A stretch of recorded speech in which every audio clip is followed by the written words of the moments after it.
Good morning everyone, welcome back to our channel, welcome back to our new blog. আজকে শুভ নন্দোৎসব, তাই তোমাদের সকলকে জানাই শুভ নন্দোৎসবের শুভেচ্ছা এবং ভালোবাসা। তো কালকে তো জন্মাষ্টমী, আমরা পুরো প্রসেসটা তোমাদের সাথে শেয়ার করেছি এবং আমরা খুব ভালোভাবেই কালকের দিনটা সেলিব্রেট করেছি। আজকে তো যেহেতু নন্দোৎসব, তাই আজকেও আমরা কিছু ভোগ প্রসাদের আয়োজন রেখেছি, সেগুলো তোমাদের সাথে শেয়ার করব।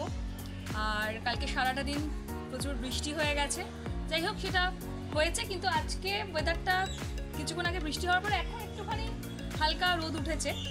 যাই হোক ওয়েদারটা এখন ঠিকঠাক। আর আমাদের চ্যানেলের ভিডিওগুলো তোমাদের ভালো লেগে থাকলে তোমরা কিন্তু অবশ্যই ভিডিওগুলোকে লাইক করো আর ফ্রেন্ডসদের সাথে কিন্তু শেয়ার করতে ভুলো না, আর চ্যানেলটাকে সাবস্ক্রাইব করে চ্যানেলটার পাশে থেকো। তো চলো শুরু করা যাক আজকের ভিডিওটা। ভাদ্র মাসের কৃষ্ণপক্ষের অষ্টমী তিথির পরের দিন নবমীতে পালন করা হয় নন্দোৎসব। আর এই নন্দোৎসবকে ঘিরে আনন্দ ও উন্মাদনা হয় চোখে পড়ার মতন। নন্দোৎসবের দিন সকালবেলা স্নান সেরে গোপুসোনাদের ঘুম থেকে তুলে কিছুক্ষণ পর পঞ্চামৃত স্নান করালাম। এরপর গঙ্গা জল দিয়ে পুনরায় স্নান করিয়ে স্নান পর্ব শেষ করলাম। পুরাণ অনুযায়ী এই দিন ভগবান শ্রীকৃষ্ণ কংসবধের জন্য মাতা দেবকীর কোলে বিষ্ণুর অষ্টম অবতার রূপে মর্তলোকে জন্মগ্রহণ করেন। সেই আনন্দে তার পালক পিতা গোকুলরাজ নন্দ এই উৎসবটি পালনের সিদ্ধান্ত নেন।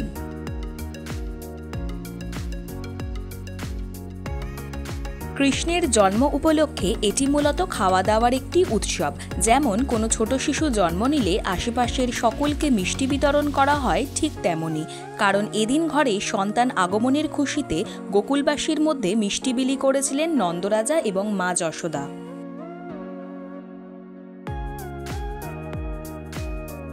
নন্দোৎসবের দিন গোপুসোনাদের পঞ্চামৃত দিয়ে অভিষেক করানোর পর সাজুগুজু করিয়ে এবার আমার গোপুলী সোনাইদের সকালের ভোগপ্রসাদ নিবেদন করলাম গরম দুধ, বিস্কুট, লজেন্স, ক্যাডবেরি, পেস্ট্রি আর জল দিয়ে।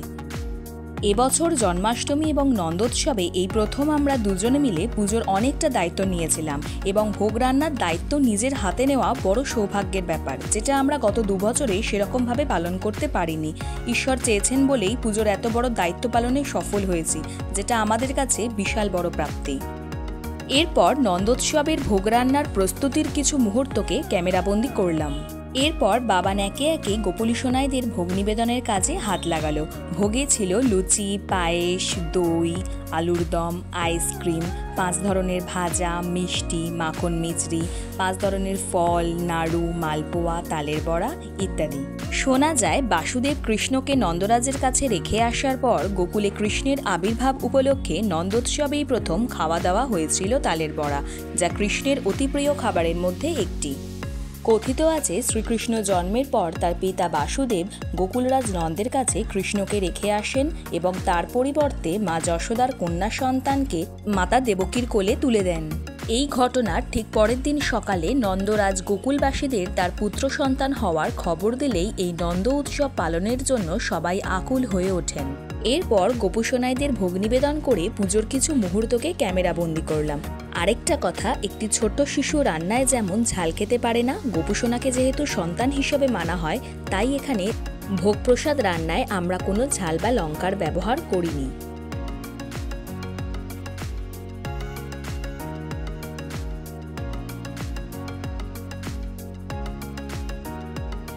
কথিত আছে এদিনে কৃষ্ণের 108টি নাম জপ করলে ভগবান শ্রীকৃষ্ণ অত্যন্ত প্রসন্ন হন ও তার ভক্তদের সমস্ত ইচ্ছা পূরণ করেন। হিন্দু ধর্মীয় গ্রন্থে শ্রীমদ্ ভগবতের বিশেষ মাহাত্ম্য স্বীকৃত। কথিত আছে যে গীতা পাঠ করলে ব্যক্তি পুণ্য ফল লাভ করে ও তাদের সমস্ত পাপ নষ্ট হয়।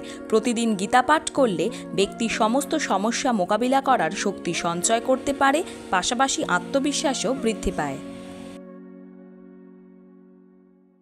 এরপর সন্ধ্যাবেলায় গোপুসোনাদের ভোগ নিবেদন করলাম মিষ্টি, ক্যাডবেরি আর জল দিয়ে।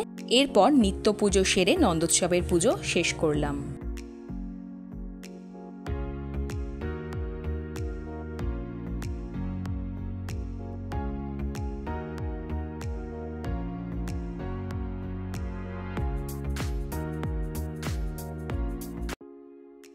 Good evening everyone.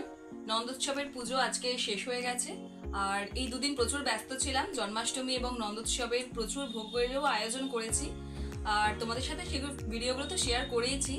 আর গোপু সোনা তোমাদের সকলের মনস্কামনা, সকলের সকল ইচ্ছা পূরণ করুক, এটাই চাই। আবার একটা বছরের অপেক্ষা। জন্মাষ্টমী আর নন্দোৎসব পুজো আমরা খুব আনন্দ করেছি, দুদিন আমরা খুবই এনজয় করেছি।